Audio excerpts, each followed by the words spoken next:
ബൈബിളിലൂടെ ഒരു തീർത്ഥാടനം. വിശുദ്ധ ഗ്രന്ഥത്തിലെ പുസ്തകങ്ങളെ ആഴത്തിൽ മനസ്സിലാക്കാനും പഠിക്കാനും നാം ഏവരെയും സഹായിക്കുന്ന ഈ തിരുവചന പഠന പരമ്പരയിലേക്ക് ഗുഡ്നസ് ടിവിയുടെ മാന്യപ്രേക്ഷകരായ നിങ്ങൾക്കേവർക്കും ഹൃദയപൂർവ്വം സ്വാഗതം.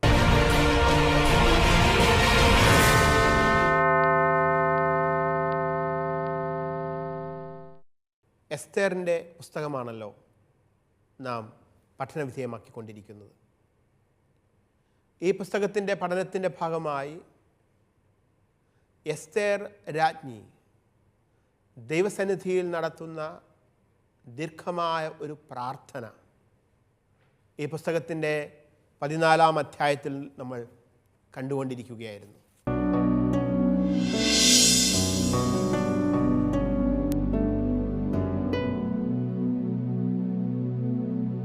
പതിനാലാം അധ്യായത്തിൻ്റെ അവസാന ഭാഗത്ത് എസ്തേർ രാജ്ഞി ഒരു രാജ്ഞി എന്ന നിലയിൽ താൻ അഭിമുഖീകരിച്ചുകൊണ്ടിരിക്കുന്ന അനുഭവിച്ചുകൊണ്ടിരിക്കുന്ന സഹനങ്ങൾ ദൈവമായ കർത്താവിൻ്റെ മുമ്പിൽ ഏറ്റുപറയുന്നുണ്ട്. നമുക്ക് ആ വചനഭാഗം ഒരിക്കൽ കൂടി ഒന്ന് വായിച്ചതിന് ശേഷം അതിൻ്റെ കൂടുതൽ വ്യാഖ്യാനങ്ങളിലേക്ക് പോകാം. 14-ാം അധ്യായത്തിൻ്റെ 13 മുതൽ 19 വരെയുള്ള തിരുവചന ഭാഗം കഴിഞ്ഞ ക്ലാസ്സിൻ്റെ അവസാന ഭാഗത്ത് നമ്മൾ വായിച്ചത് ഒന്ന് ആവർത്തിക്കുകയാണ്. സാധിക്കുമെങ്കിൽ ഈ സമയം നിങ്ങളെല്ലാവരും വിശുദ്ധ ഗ്രന്ഥമൊന്ന് കയ്യിലെടുത്ത് എന്നോടൊപ്പം വായിക്കുക. സിംഹത്തിൻ്റെ മുൻപിൽ എനിക്ക് ഭാഷണ ചാതുര്യം നൽകണമേ. ഞങ്ങൾക്കെതിരെ പൊരുതുന്നവനെ വെറുക്കേണ്ടതിന് അവന് മനം മാറ്റം വരുത്തണമേ. ശത്രുവും അവനോട് ചേർന്നവരും നശിക്കട്ടെ. ഞങ്ങളെ അങ്ങയുടെ കരത്താൽ രക്ഷിക്കണമേ. കർത്താവെ, അങ്ങല്ലാതെ മറ്റാരും തുണയില്ലാത്ത ഏകയായ എന്നെ സഹായിക്കണമേ. അങ്ങെല്ലാം അറിയുന്നുവല്ലോ. ഞാൻ ദുഷ്ടന്മാരുടെ പ്രതാപത്തെയും അപരിച്ഛേദിതൻ്റെയും വിദേശിയുടെയും കിടക്കയെയും വെറുക്കുന്നുവെന്ന് അങ്ങേക്കറിയാമല്ലോ. അപരിഹാര്യമായ എൻ്റെ അവസ്ഥ അങ്ങ് അറിയുന്നു. ജനമധ്യത്തിൽ പ്രത്യക്ഷപ്പെടുമ്പോൾ ശിരസ്സിലണിയുന്ന എൻ്റെ ഉന്നത സ്ഥാനത്തിൻ്റെ ചിഹ്നത്തെ ഞാൻ വെറുക്കുന്നു. ഞാനതിനെ മലിനമായ പഴന്തുണി പോലെ വെറുക്കുന്നു. ഔദ്യോഗികമല്ലാത്ത അവസരങ്ങളിൽ ഞാനത് ധരിക്കുന്നില്ല. അങ്ങയുടെ ദാസി ഹാമാൻ്റെ മേശയിൽ നിന്ന് ഭക്ഷിച്ചിട്ടില്ല. രാജാവിൻ്റെ വിരുന്നുകളെ ഞാൻ ബഹുമാനിച്ചിട്ടില്ല. വിഗ്രഹാർപ്പിതമായ വീഞ്ഞ് ഞാൻ കുടിച്ചിട്ടില്ല. അബ്രാഹത്തിൻ്റെ ദൈവമായ കർത്താവേ, എന്നെ ഇവിടെ കൊണ്ടുവന്ന നാൾ മുതൽ ഇന്നുവരെ അങ്ങിലല്ലാതെ ഈ ദാസിക്ക് ആനന്ദമില്ലായിരുന്നു. എല്ലാറ്റിനെയും ഭരിക്കുന്ന ദൈവമേ, ആശയറ്റവരുടെ ശബ്ദം കേൾക്കണമേ. തിന്മ ചെയ്യുന്നവരുടെ കരങ്ങളിൽ നിന്ന് ഞങ്ങളെ രക്ഷിക്കണമേ. എന്നെ ഭയത്തിൽ നിന്ന് മോചിപ്പിക്കണമേ. സിംഹത്തിൻ്റെ മുൻപിൽ എനിക്ക് ഭാഷണ ചാതുര്യം നൽകണമേ എന്ന പ്രാർത്ഥനയിലൂടെ രാജാവിൻ്റെ മുൻപിലേക്ക്, പേർഷ്യയുടെ രാജാവായിരുന്ന അഹസ്വേരുസിൻ്റെ മുൻപിലേക്ക് കടന്നു ചെല്ലുമ്പോൾ ആ രാജാധികാരത്തിൻ്റെ മുൻപിൽ ദൈവമായ കർത്താവിന് വേണ്ടി, ദൈവജനത്തിന് വേണ്ടി നിലപാട് സ്വീകരിച്ച് കടന്നു ചെല്ലുമ്പോൾ ഭാഷണ ചാതുര്യം നൽകി തന്നെ അനുഗ്രഹിക്കണമേ എന്ന് എസ്തേർ പ്രാർത്ഥിക്കുകയാണ്. ഈ സമയം നമ്മൾ ഓർക്കുന്നത് ഫറവോയുടെ മുമ്പിലേക്ക് ഇസ്രായേൽ ജനത്തെ മുഴുവൻ ദൈവത്തിനായി അടിമത്തത്തിൻ്റെ നാട്ടിൽ നിന്ന് ഒരു പുറപ്പാട് യാത്രയിലേക്ക് നയിക്കാനായി പുറപ്പാടിൻ്റെ നായകനായി കടന്നു ചെല്ലുന്ന മോശ ആ നിയോഗം ഏറ്റെടുക്കുന്നതിന് മുൻപ് ദൈവമായ കർത്താവിനോട് പറയുന്ന വാക്കുകളാണ്. അവിടെ മോശ ദൈവമായ കർത്താവിനോട് പുറപ്പാട് പുസ്തകത്തിൻ്റെ 4-ാം അധ്യായം 10-ാം തിരുവചനത്തിൽ പറയുന്നുണ്ട്, കർത്താവേ, ഞാൻ ഒരിക്കലും വാക്ചാതുര്യമുള്ളവനായിരുന്നില്ല. അങ്ങ് സംസാരിച്ചതിന് ശേഷവും അങ്ങനെ തന്നെ സംസാരിക്കുമ്പോൾ നാവിന് തടസ്സമുള്ളവനാണ് ഞാൻ. അതുകൊണ്ട് ഭാഷണചാതുരിയില്ലാത്ത, സംസാരചാതുരിയില്ലാത്ത തനിക്കെങ്ങനെയാണ് ഈ ഒരു വലിയ നിയോഗം സാധ്യമാവുക, പൂർത്തിയാക്കാൻ സാധ്യമാവുക എന്ന ഒരു ശങ്ക മോശ അവിടെ ഉയർത്തുന്നുണ്ട്. പക്ഷേ ദൈവമായ കർത്താവിന് അത് പ്രതിവിധി, ദൈവമായ കർത്താവ് അതിന് നിശ്ചയിച്ചു കൊടുക്കുന്നത് നമ്മൾ അവിടെ തന്നെ കാണുന്നുണ്ട്. അതുപോലെ എസ്തേറും ഇവിടെ പ്രാർത്ഥിക്കുകയാണ്, ദൈവമായ കർത്താവേ, രാജാധികാരത്തിന് മുൻപിലേക്ക് കടന്നു ചെല്ലുമ്പോൾ ഭാഷണ ചാതുര്യം നൽകി തന്നെ അനുഗ്രഹിക്കണമേ എന്ന്. രണ്ടാമത് ഈ പ്രാർത്ഥനയിൽ വ്യക്തമായി എസ്തേർ പറയുന്നൊരു കാര്യം, അപരിച്ഛേദിതൻ്റെയും വിദേശിയുടെയും കിടക്കയെ താൻ എപ്രകാരമാണ് വെറുക്കുന്നത് എന്നാണ്. പേർഷ്യയുടെ രാജ്ഞി എന്ന നിലയിൽ, അഹസ്വേരൂസ് രാജാവിൻ്റെ പത്നി എന്ന നിലയിൽ അയാളോടൊപ്പം ശയിക്കേണ്ടി വരുന്നുണ്ടെങ്കിൽ തന്നെയും ഈ അപരിഹാര്യമായ തൻ്റെ അവസ്ഥയിൽ താൻ പാപം ചെയ്യുകയാണെന്ന ബോധ്യം അവൾക്കുണ്ട്. എന്തുകൊണ്ടാണ് അവൾ അപരിച്ഛേദിൻ്റെയും വിദേശിയുടെയും കിടക്കയെ വെറുക്കുന്നത് എന്ന് നിയമാവർത്തന പുസ്തകത്തിൻ്റെ 7-ാം അധ്യായം 3-4 തിരുവചനങ്ങളിൽ നിന്ന് നമുക്ക് വ്യക്തമാണ്. കാരണം അവിടെ നിയമാവർത്തന പുസ്തകത്തിൻ്റെ 7-ാം അധ്യായത്തിൽ വിജാതീയരും അന്യദേശക്കാരുമായുള്ള വിവാഹബന്ധം ദൈവം നിഷിദ്ധമാക്കിയതാണ് എന്ന് നമ്മൾ തിരിച്ചറിയുന്നു.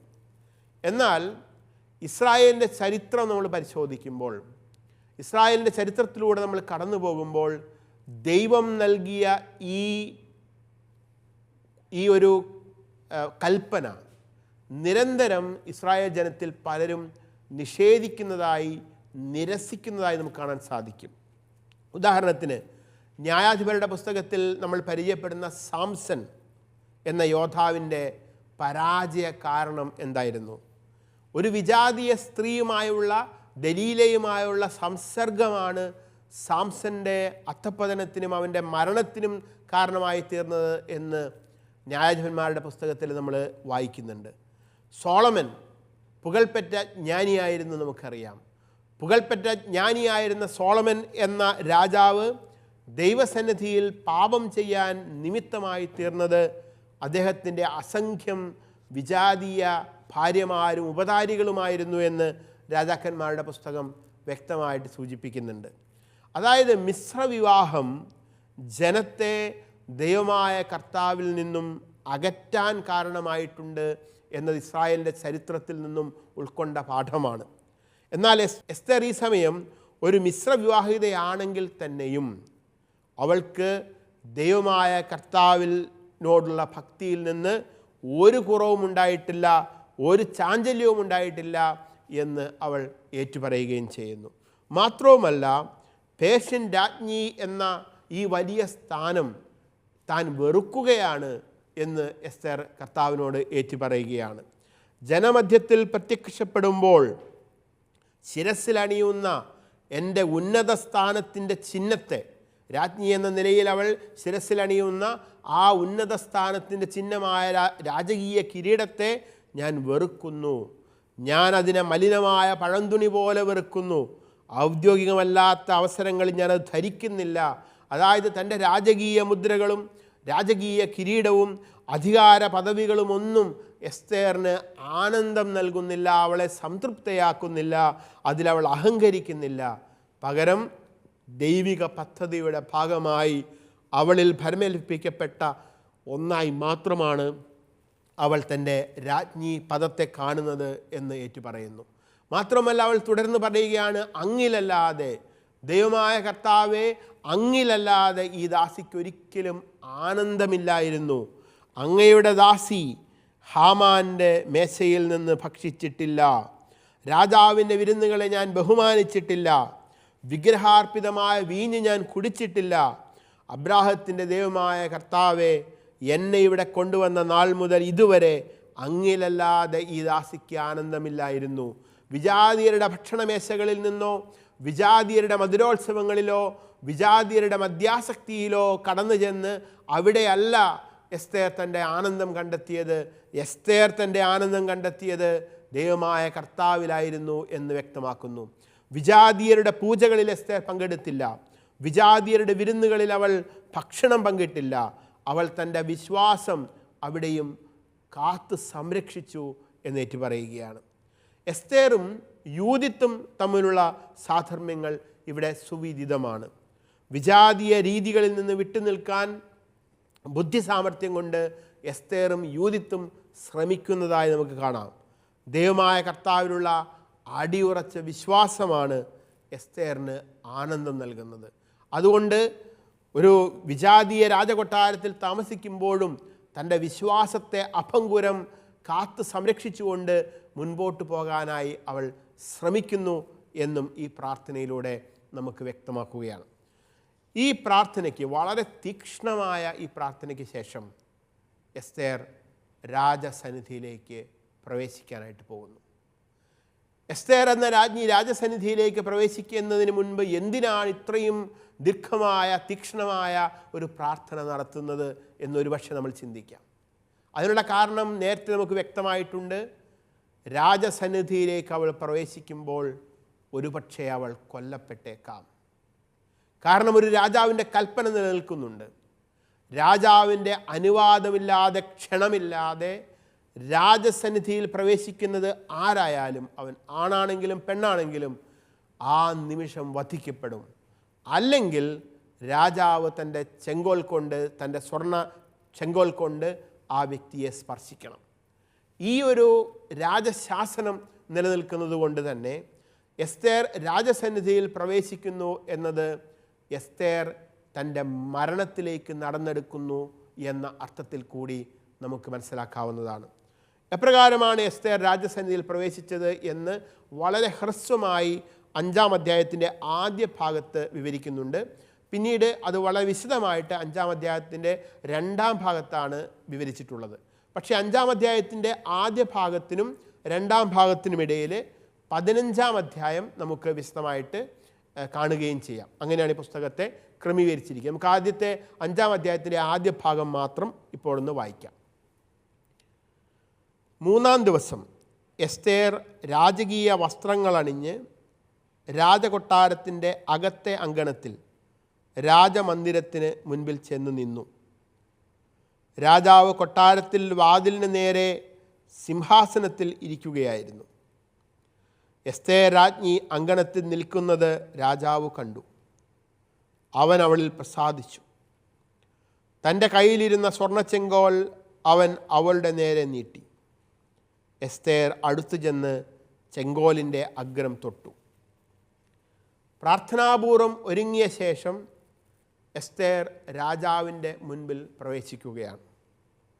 രാജകൊട്ടാരത്തിൻ്റെ അകത്തെ അങ്കണത്തിൽ രാജമന്ദിരത്തിന് മുമ്പിൽ അവൾ ചെന്ന് നിന്നു. രാജാവ് ആളുകൾക്ക് ദർശനം നൽകിയിരുന്ന ദർബാർ ഹാൾ ആയിരിക്കാം ഇവിടെ വിവക്ഷിക്കപ്പെടുന്നത് എന്ന് നമുക്ക് മനസ്സിലാക്കാം. ഇത്തരത്തിൽ രാജകൊട്ടാരത്തിലേക്ക്, രാജാവിൻ്റെ അങ്കണത്തിലേക്ക്, ദർബാർ ഹാളിലേക്ക് വലിയ പ്രാർത്ഥനയുടെ ഒരുക്കത്തോടെ, പ്രാർത്ഥനയുടെ പിൻബലത്തോടെ എസ്തേർ കടന്നു ചെല്ലുമ്പോൾ ദൈവം അത്ഭുതം പ്രവർത്തിക്കുന്നതാണ് നമ്മൾ കാണുന്നത്. കാരണം അവൾ ക്ഷണിക്കപ്പെടാതെയാണ് രാജാവിൻ്റെ അടുത്തേക്ക് കടന്നു ചെന്നത്. എന്നിട്ടും രാജാവ് അവളിൽ പ്രസാദിച്ചു എന്ന് തിരുവചനം പറയുന്നു. എപ്രകാരമാണ് രാജാവിൻ്റെ സന്നിധിയിൽ പ്രവേശിക്കാനായിട്ടുള്ള മുന്നൊരുക്കങ്ങൾ അവൾ നടത്തിയത്? രാജാവിൻ്റെ അങ്കണത്തിൽ ദർബാർ ഹാളിൽ പ്രവേശിച്ചതിന് ശേഷം എന്തെല്ലാം സംഭവങ്ങളാണ് അവിടെ നടന്നത് എന്ന് ഇവിടെ വ്യക്തമായിട്ട് വിശദമായിട്ട് സൂചിപ്പിക്കുന്നില്ല. വളരെ ചെറിയ വാക്കുകളിൽ മാത്രമാണ് നമുക്കിവിടെ 5-ാം അധ്യായത്തിൻ്റെ ആദ്യ ഭാഗത്ത് ഇത് കാണുന്നത്. എസ്തേർ രാജസന്നിധിയിൽ പ്രവേശിച്ചപ്പോൾ എന്തൊക്കെയാണ് സംഭവിച്ചത് എന്ന് 15-ാം അധ്യായത്തിലാണ് കൂടുതൽ വിശദമായിട്ട് നമ്മൾ കാണുക. നമുക്കത് ഇതിന് ശേഷം കാണാവുന്നതാണ്. രാജാവ് കൊട്ടാരത്തിൽ വാതിലിന് നേരെ തിരിഞ്ഞ് സിംഹാസനത്തിൽ ഇരിക്കുകയായിരുന്നു എന്ന് നമ്മൾ കാണുന്നു. എസ്തേർ രാജ്ഞി അങ്കണത്തിൽ നിൽക്കുന്നത് രാജാവ് കണ്ടു. അവൻ അവളിൽ പ്രസാദിച്ചു. സത്യത്തിൽ രാജകോപം ഭയപ്പെട്ട് മരണഭയത്തോടെയാണ് എസ്തേർ രാജസന്നിധിയിൽ എത്തിയത്. പക്ഷേ രാജസന്നിധിയിൽ അവൾക്ക് രാജാവിൻ്റെ പ്രീതി ലഭിച്ചു. എന്തുകൊണ്ടാണ് രാജാവ് എസ്തേറിൽ സംപ്രീതനായത് എന്ന് ഈ അധ്യായത്തിൽ തുടർന്ന് വരുന്ന 15-ാം അധ്യായം സൂചന നൽകുന്നുണ്ട്. ദൈവമാണ് രാജാവിൻ്റെ മനസ്സിനെ ഇപ്രകാരം മാറ്റിയത്. ദൈവമാണ് രാജാവിൻ്റെ മനസ്സിനെ എസ്തേറിനോട് പ്രീതിയുള്ള മനസ്സായി രൂപാന്തരപ്പെടുത്തിയത്. ദൈവത്തിൻ്റെ ഇടപെടൽ നിമിത്തമാണ് എസ്തേറിന് രാജസന്നിധിയിൽ സംപ്രീതി ലഭിച്ചത്, രാജാവ് തൻ്റെ സ്വർണ്ണ ചെങ്കോൽ കൊണ്ട് അവളെ തൊട്ടത്, അതുവഴി അവൾക്ക് മരണത്തിൽ നിന്നും രക്ഷ ലഭിച്ചത് എന്ന് തുടർന്ന് വരുന്ന 15-ാം അധ്യായത്തിൽ നമ്മൾ വിശദമായിട്ട് കാണുകയും ചെയ്യും.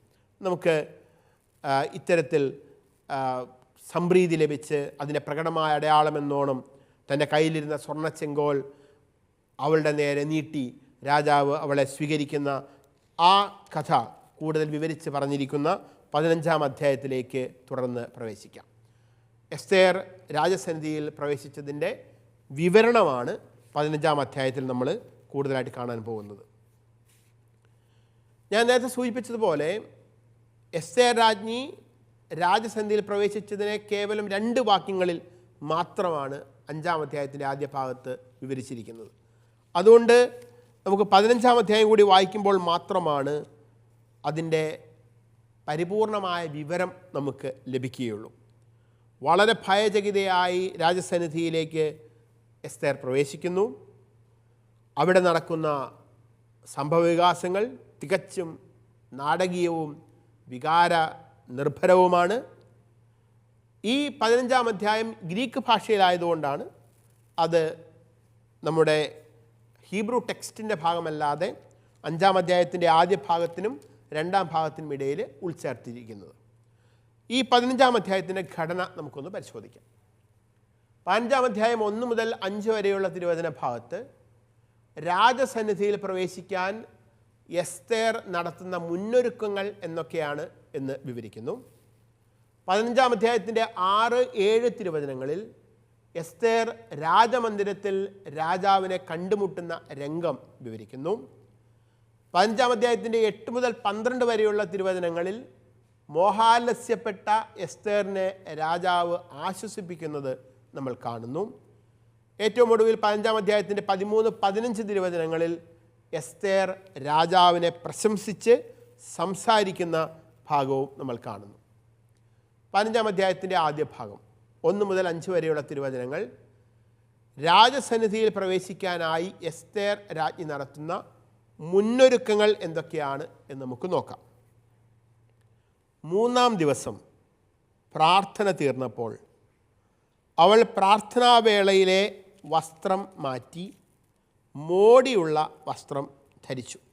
രാജകീയമായ അലങ്കാരങ്ങൾ അണിഞ്ഞ് എല്ലാം കാണുന്ന രക്ഷകനായ ദൈവത്തിൻ്റെ സഹായം വിളിച്ചപേക്ഷിച്ച് 2 തോഴിമാരെയും കൂട്ടി അവൾ നടന്നു.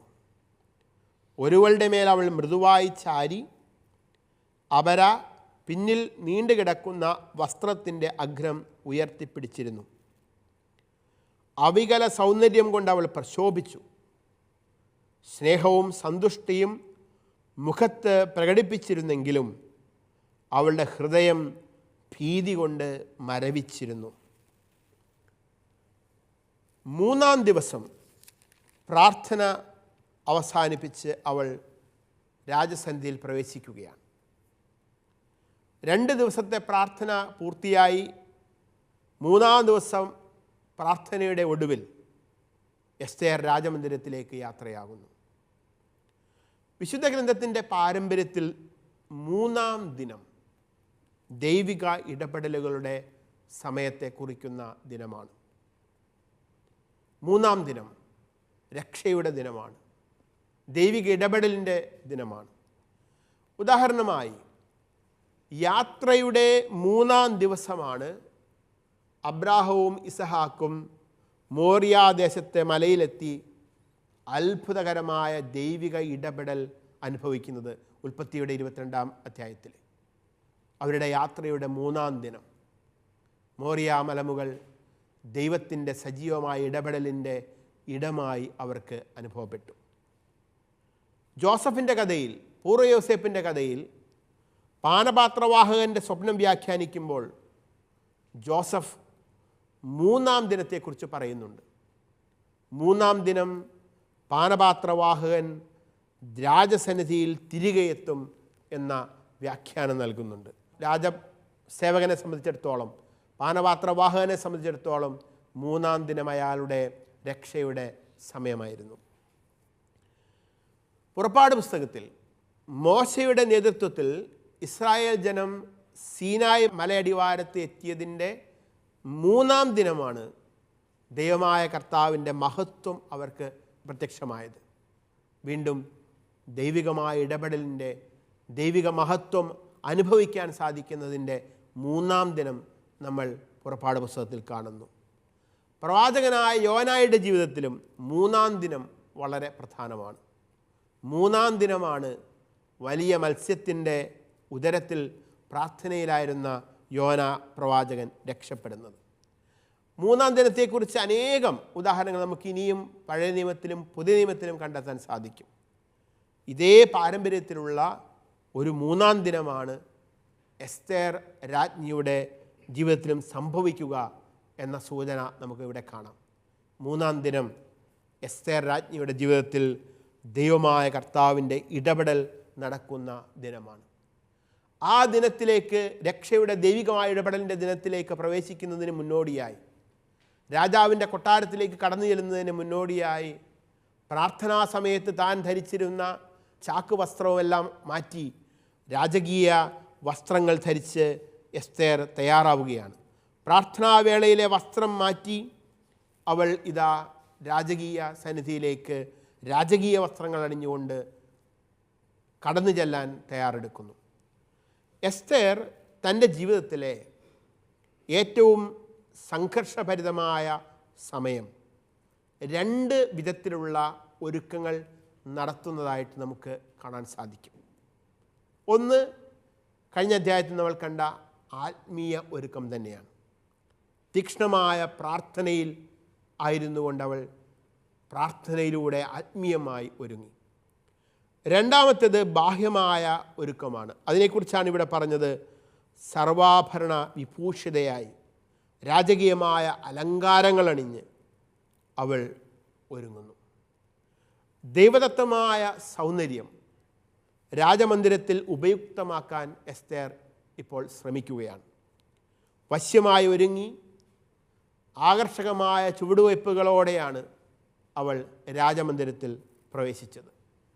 എന്നാൽ തീവ്രമായ വിശ്വാസവും ദൈവാശ്രയ ബോധവുമായിരുന്നു അവരുടെ മനം നിറയെ എന്ന് തിരുവചനം സാക്ഷ്യപ്പെടുത്തുകയും ചെയ്യുന്നുണ്ട്. 5-ാം അധ്യായത്തിൻ്റെ 6-7 തിരുവചനങ്ങളിൽ ഇപ്രകാരം രാജകീയ അങ്കണത്തിലേക്ക് പ്രവേശിക്കുന്ന എസ്തേർ രാജാവിനെ കണ്ടുമുട്ടുന്ന രംഗം വിവരിക്കുന്നു. നമുക്കതൊന്ന് വായിക്കാം. 5-ാം അധ്യായത്തിൻ്റെ 6-7 തിരുവചനങ്ങൾ. വാതിലുകൾ ഓരോന്നായി കടന്ന് അവൾ രാജാവിൻ്റെ മുൻപിൽ ചെന്ന് നിന്നു. സ്വർണവും അമൂല്യരത്നങ്ങളും കൊണ്ട് പൊതിഞ്ഞ സിംഹാസനത്തിൽ രാജാവ് രാജകീയ വസ്ത്രങ്ങൾ അണിഞ്ഞ് ഇരിക്കുകയായിരുന്നു. അവൻ്റെ ദർശനം ഭീതി ഉളവാക്കുന്നതായിരുന്നു. തേജസ് കൊണ്ട് അരുണിമയാർന്ന മുഖമുയർത്തി അവൻ ഉഗ്രകോപത്തോടെ അവളെ നോക്കി. രാജ്ഞി ആകെ തളർന്നുപോയി. വിളറി ബോധം കെട്ട അവൾ തൻ്റെ മുമ്പിൽ നടക്കുന്ന തോഴിയുടെ ചുമലിലേക്ക് മറിഞ്ഞു.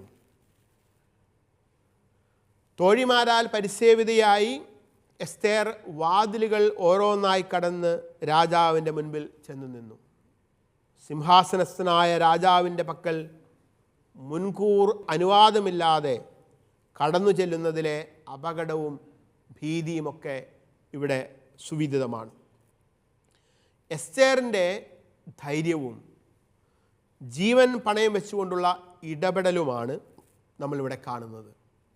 ഉഗ്രകോപത്തോടെ നോക്കുന്ന രാജാവിൻ്റെ മുൻപിൽ എസ്തേർ വിളറി ബോധരഹിതയായി തീരുന്നു. അങ്ങനെ രാജാവിൻ്റെ മുൻപിലേക്ക് ഏത് സമയവും വധിക്കപ്പെടാം എന്ന ബോധ്യത്തോടെ കടന്നു ചെല്ലുന്ന എസ്തേർ രാജ്ഞി അവൾ രാജാവിന് മുമ്പിൽ വെച്ച് തന്നെ മോഹാലസ്യപ്പെട്ട് വീഴുകയാണ്.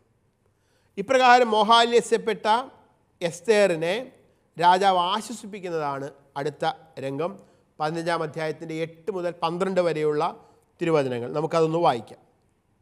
അപ്പോൾ രാജാവിൻ്റെ ഭാവം ദൈവം ശാന്തമാക്കി. അവൻ പരിഭ്രമത്തോടെ സിംഹാസനത്തിൽ നിന്ന് ചാടി എഴുന്നേറ്റ് അവൾക്ക് ബോധം തെളിയും വരെ തൻ്റെ കരങ്ങളിൽ താങ്ങി. സാന്ത്വന വചസ്സുകളാൽ അവളെ ആശ്വസിപ്പിച്ചുകൊണ്ട് അവൻ ചോദിച്ചു, എസ്തേർ, എന്താണിത്? ഞാൻ നിൻ്റെ സഹോദരനാണ്, ധൈര്യമായിരിക്കൂ, നീ മരിക്കുകയില്ല. കാരണം നമ്മുടെ നിയമം പ്രജകൾക്ക് മാത്രമേ ബാധകമാകൂ. അടുത്തു വരിക. അവൻ സ്വർണ്ണച്ചെങ്കോൽ ഉയർത്തി അവളുടെ കഴുത്തിൽ തൊട്ടു. അവൻ അവളെ ആലിംഗനം ചെയ്തു. അപ്പോൾ രാജാവിൻ്റെ ഭാവം ദൈവം ശാന്തമാക്കി എന്നാണ് തിരുവചനം പറയുന്നത്. ദൈവം രാജാവിൻ്റെ ഭാവം ശാന്തമാക്കുന്നു. രാജാവിൻ്റെ ശിലാഹൃദയം എടുത്തുമാറ്റി മാംസഹൃദയം നൽകുന്ന ദൈവത്തിൻ്റെ പ്രവർത്തനമാണ് നമ്മളിവിടെ കാണുന്നത്. എസ്തേർ ബലഹീനയായപ്പോൾ ദൈവം സഹായത്തിനെത്തുന്നു. എസ്തേർ ബോധരഹിതയായപ്പോൾ ദൈവം അവളുടെ സഹായത്തിനെത്തുന്നു. ഇനി ദൈവമാണ് പ്രവർത്തിക്കുന്നത്. എസ്തേർ കേവലം ഒരു ഉപകരണം മാത്രം. ദൈവം ഇടപെട്ട നിമിഷത്തിൽ തന്നെ ഉഗ്രരൂപിയായ രാജാവിൻ്റെ ഹൃദയം അനുകമ്പാർദ്രമാകുന്നു. അങ്ങനെ ദൈവിക ഇടപെടലിൻ്റെ ആ 3-ാം ദിവസം രാജാവിൻ്റെ അങ്കണത്തിൽ പിന്നീട് സംഭവിക്കുന്ന കാര്യങ്ങൾ എന്തൊക്കെയെന്ന് അടുത്ത ക്ലാസ്സിൽ നമുക്ക് വിശദീകരിക്കാം.